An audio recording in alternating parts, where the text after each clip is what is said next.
नमो भगवते वासुदेवाय। जय श्री कृष्णा। नमस्कार दोस्तों, स्वागत है आप सभी का हमारे YouTube चैनल पर। प्रिय भक्तजनों, आज हम आपको श्रीमद् भागवत महापुराण के चतुर्थ स्कंद के 18वें और 19वें अध्याय की कथा सुनाएंगे, जिसमें कि पृथ्वी का दोहन और महाराज पृथु के 100 अश्वमेध यज्ञों के वर्णन की कथा सुनाएंगे। तो सभी भक्तजन हमारी श्रीमद् भागवत महापुराण की कथा को बड़े श्रद्धा भाव और प्रसन्न चित्त मन से सुने। जिन्होंने अभी तक हमारे चैनल को सब्सक्राइब नहीं किया है वो हमारे चैनल को सब्सक्राइब करें, वीडियो को लाइक करें और कमेंट में राधे राधे जय श्री कृष्ण अवश्य लिखें। आइए भक्तों, कथा को प्रारंभ करते हैं। श्री मैत्रेय जी कहते हैं, विदुर जी, इस समय महाराज पृथु के होठ क्रोध से कांप रहे थे। उनकी इस प्रकार स्तुति कर पृथ्वी ने अपने हृदय को विचार पूर्वक समाहित किया और डरते डरते उनसे कहा, प्रभु आप अपना क्रोध शांत कीजिए और मैं जो प्रार्थना करती हूं उसे ध्यान देकर सुनिए। बुद्धिमान पुरुष भ्रमर के समान सभी जगहों से सार ग्रहण कर लेते हैं। तत्वदर्शी मुनियों ने इस लोक और परलोक में मनुष्यों का कल्याण करने के लिए कृषि, अग्निहोत्र आदि बहुत से उपाय निकाले और काम में लिए हैं। उन प्राचीन ऋषियों के बताए हुए उपायों का इस समय भी जो पुरुष श्रद्धा पूर्वक भली भांति आचरण करता है वह सुगमता से अभीष्ट फल प्राप्त कर लेता है। परंतु जो अज्ञानी पुरुष उनका अनादर करके अपने मन कल्पित उपायों का आश्रय लेता है, उसके सभी उपाय और प्रयत्न बार बार निष्फल होते रहते हैं। राजन, पूर्व काल में ब्रह्मा जी ने जिन धान्य आदि को उत्पन्न किया था, मैंने देखा है कि यम नियमादि व्रतों का पालन न करने वाले दुराचारी लोग ही उन्हें खाए जा रहे हैं।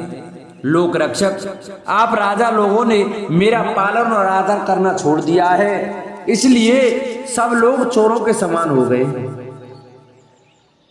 इसी से यज्ञ के लिए औषधियों को मैंने अपने में छिपा लिया।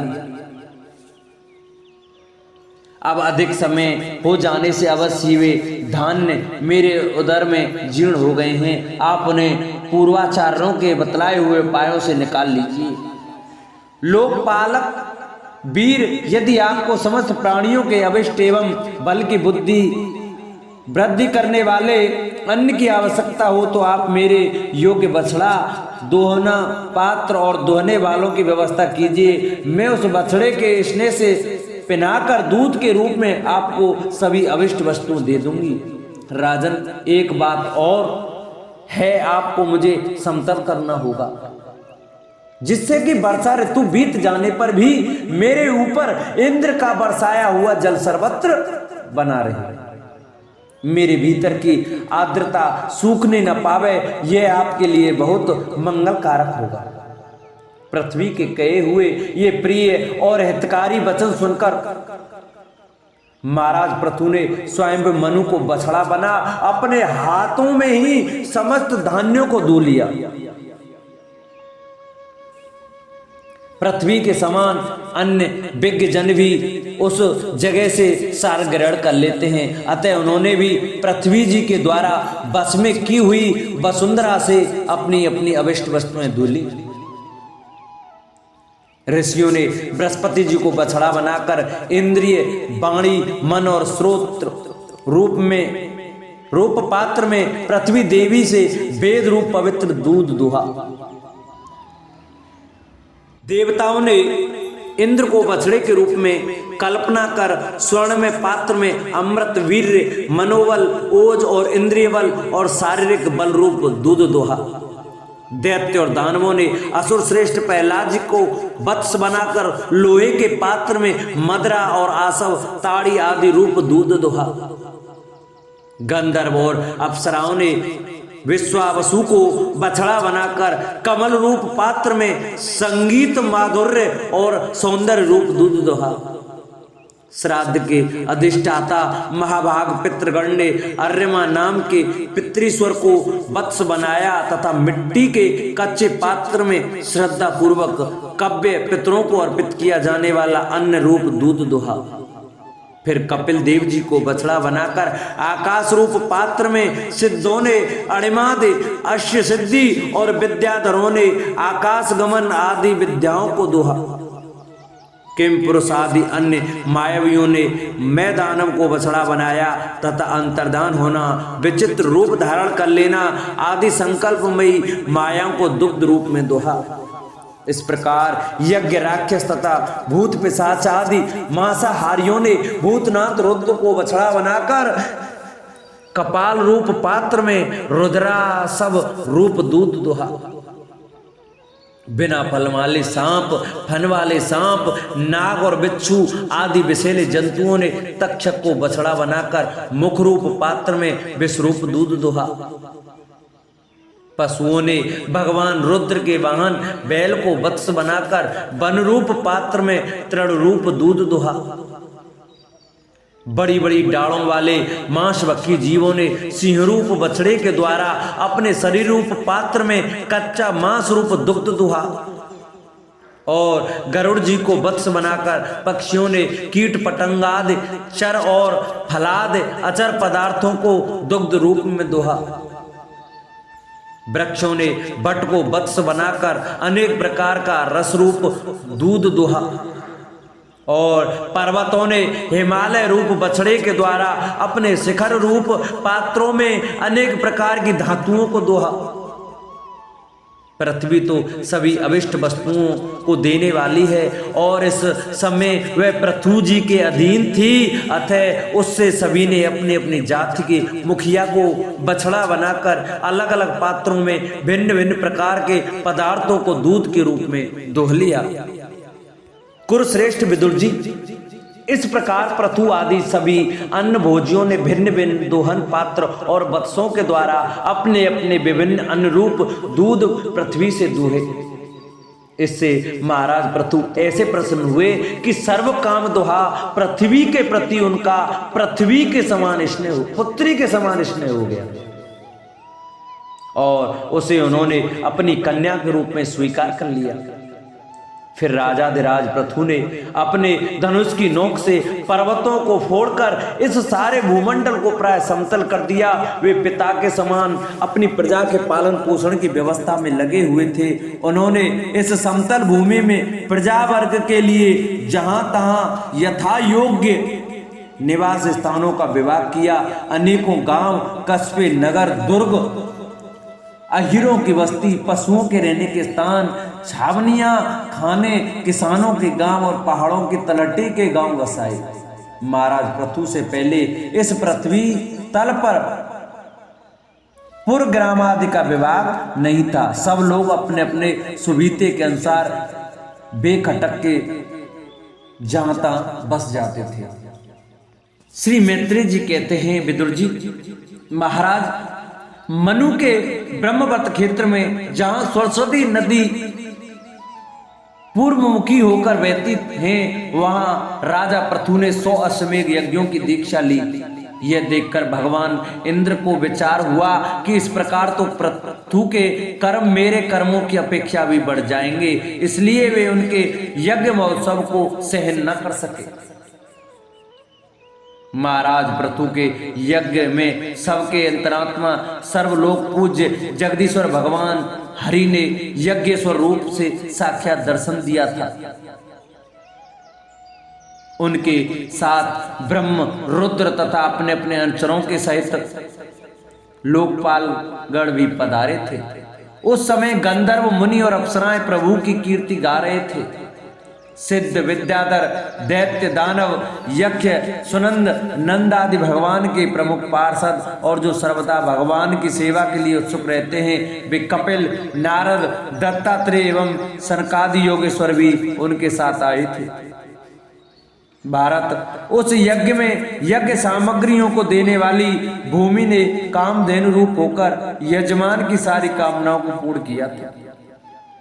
नदियां, डाक और ईख आदि सब प्रकार के रसों को बहा लाती थी तथा जिनसे मधु चुता रहता था, ऐसे बड़े बड़े वृक्ष दूध, दही, अन्न और घृत आदि तरह तरह की सामग्रियां समर्पण करते थे।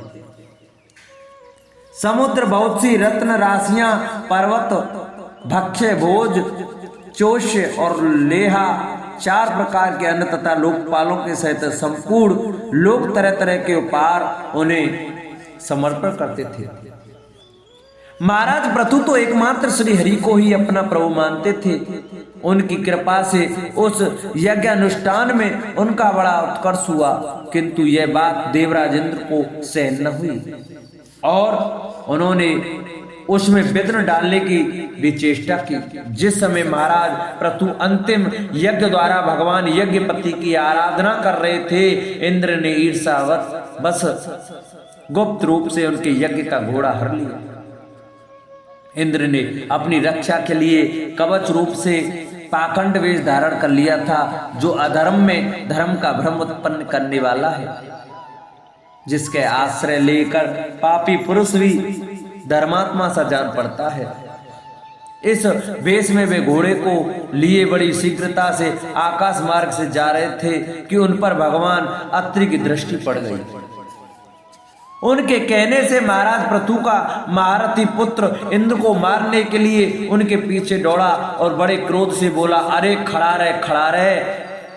इंद्र सिर पर जटाजूट और शरीर में भस्म धारण किए हुए थे। उनका ऐसा वेश देखकर पृथु कुमार ने उन्हें मूर्तिमान धर्म समझा, इसलिए उन पर बाण नहीं छोड़ा। जब वह इंद्र पर वार किए बिना ही लौट आया, तब महर्षि अत्रि ने पुनः उसे इंद्र को मारने की आज्ञा दी। वत्स, इस देवता धम इंद्र ने तुम्हारे यज्ञ में विघ्न डाला है, तुम इसे मार डालो। अत्रि मुनि के इस प्रकार उत्साहित करने पर पृथु कुमार क्रोध में भर गया। इंद्र बड़ी तेजी से आकाश में जा रहे थे। उनके पीछे वह इस प्रकार दौड़ा जैसे रावण के पीछे जटायु। स्वर्गपति इंद्र उसे पीछे आते देखकर उस बेश और घोड़े को छोड़कर वहीं अंतर्धान हो गए और वह वीर अपना यज्ञ पशु लेकर पिता की यज्ञशाला में लौट आया। शक्तिशाली विदुर जी, उसके इस अद्भुत पराक्रम को देखकर महर्षियों ने उसका नाम विजिताश्व रखा।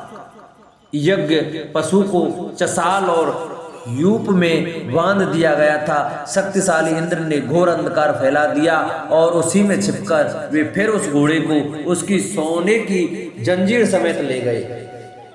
अत्रि मुनि ने फिर उन्हें आकाश में तेजी से जाते देखा, किंतु उनके पास कपाल और खटवांग देखकर पृथुपुत्र ने उनके मार्ग में कोई बाधा न डाली।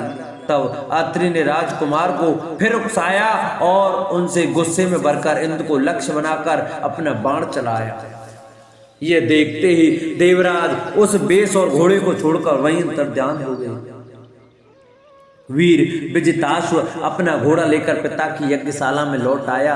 तब से इंद्र के उस निंदित वेश को मंद बुद्धि पुरुषों ने ग्रहण कर लिया। इंद्र ने आश्वहरण की इच्छा से जो जो रूप धारण किए थे, वे पाप के खंड होने के कारण पाखंड कहलाए।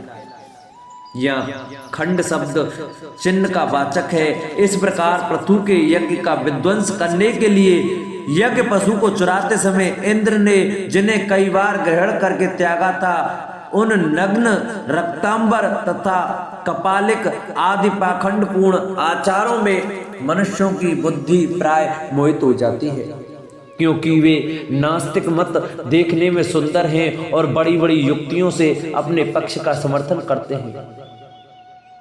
वास्तव में ये उपधर्म मात्र है। लोग भ्रम बस धर्म मानकर इनमें आसक्त हो जाते हैं। इंद्र की इस कुचालक लका पता कर लगने पर परम पराक्रमी महाराज पृथु को बड़ा क्रोध हुआ। उन्होंने अपना धनुष उठाकर उस पर बाण चढ़ाया। उस समय क्रोधावेश के कारण उनकी ओर देखा नहीं जाता था। जब ऋतुजों ने देखा कि असहा पराक्रमी महाराज पृथु इंद्र का वध करने को तैयार हैं, तब उन्हें रोकते हुए उन्होंने कहा, राजन, आप तो बड़े बुद्धिमान हैं, यज्ञ दीक्षा ले लेने पर शास्त्र वेद यज्ञ पशु को छोड़कर और किसी का वध करना उचित नहीं है। इस यज्ञ कार्य में विघ्न डालने वाला आपका शत्रु इंद्र तो आपके सुयश से ही ईर्ष्या वश निस्तेज हो रहा है। हम अमोघ आवाहन मंत्रों द्वारा उसे यहीं बुला लेते हैं और बलात् अग्नि में हवन किए देते हैं। विदुर जी यजमान से इस प्रकार सलाह करके उसके याचकों ने क्रोध पूर्वक इंद्र का आह्वान किया। वे सुश्रवा द्वारा आहुति डालना ही चाहते थे कि ब्रह्मा जी ने आकर उन्हें रोक दिया। वे बोले, यज्ञ को तुम्हें इंद्र का वध नहीं करना चाहिए। वे बोले, याचकों तुम्हें इंद्र का वध नहीं करना चाहिए। यह यज्ञ संख्यक इंद्र तो भगवान की ही मूर्ति हैं। तुम यज्ञ द्वारा जिन देवताओं की आराधना कर रहे हो वे इंद्र के ही तो अंग हैं और उसे तुम यज्ञ द्वारा मानना चाहते हो। पृथु के इस यज्ञ अनुष्ठान में विघ्न डालने के लिए इंद्र ने जो पाखंड फैलाया है वह धर्म का उच्छेदन करने वाला है। इस बात पर तुम ध्यान दो। अब उससे अधिक विरोध मत करो, नहीं तो वह और भी पाखंड मार्गों का प्रचार करेगा। अच्छा, परम यशस्वी महाराज पृथु के 99 ही यज्ञ रहने दो।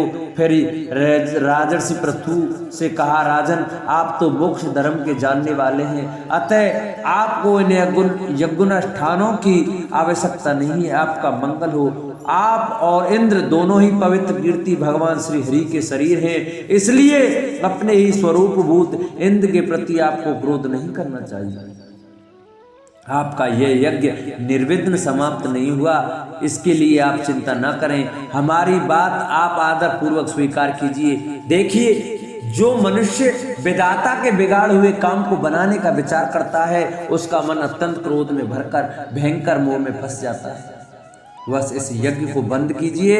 इसी के कारण इंद्र के चलाए हुए पाखंडों से धर्म का नाश हो रहा है, क्योंकि देवताओं में बड़ा दुराग्रह होता है। जरा देखिए तो जो इंद्र घोड़े को चुराकर आपके यज्ञ में विघ्न डाल रहा था, उसी के रचे हुए इन मनोहर पाखंडों की ओर सारी जनता खिंची चली जा रही है। आप साक्षात विष्णु के अंश हैं। बैन के दुराचार से धर्म लुप्त हो रहा था, उस समय समयोचित धर्म की रक्षा के लिए ही आपने उसके शरीर से अवतार लिया है। अतः प्रजापालक पृथु जी, अपने इस अवतार का उद्देश्य विचारक आप भृगु आदि विश्व रचता मुनीश्वरों का संकल्प पूर्ण कीजिए। यह प्रचंड पाखंड पथ रूप इंद्र की माया अधर्म की जननी है, आप इसे नष्ट कर डालिए। श्री मैत्रेय जी कहते हैं, लोक गुरु भगवान ब्रह्मा जी के इस प्रकार समझाने पर प्रबल पराक्रमी महाराज पृथु ने यज्ञ का आग्रह छोड़ दिया और इंद्र के साथ प्रीत पूर्वक संधि कर ली। इसके पश्चात जब वे यज्ञांत स्नान करके निवृत्त हुए तब उनके यज्ञों से तृप्त हुए देवताओं ने उन्हें अभिष्ट वर दिए। आदिराज पृथु ने अत्यंत श्रद्धा पूर्वक ब्राह्मणों को दक्षिणा दी तथा ब्राह्मणों ने उनके सत्कार से संतुष्ट होकर उन्हें अमोघ आशीर्वाद दिए। वे कहने लगे, माँ बाओ, आपके बुलाने से जो पितर देवता ऋषि और मनुष्य आदि आए थे उन सभी का आपने दान मान से खूब सत्कार किया। बोलो भागवत भगवान की जय। प्रिय भक्तजनों, आज की कथा को हम यही विश्राम करते हैं। कल की कथा में हम आपको महाराज पृथु की यज्ञशाला में श्री विष्णु भगवान के प्रादुर्भाव की कथा का वर्णन सुनाएंगे। तो सभी भक्तजन हमारी श्रीमद् भागवत महापुराण की कथा को प्रतिदिन बड़े श्रद्धा भाव और प्रसन्न चित्त मन से सुने। जिन भक्तों ने अभी तक हमारे चैनल को सब्सक्राइब नहीं किया है वो हमारे चैनल को सब्सक्राइब करें, वीडियो को लाइक करें और कमेंट में राधे राधे जय श्री कृष्णा अवश्य लिखें। बोलो भागवत भगवान की जय।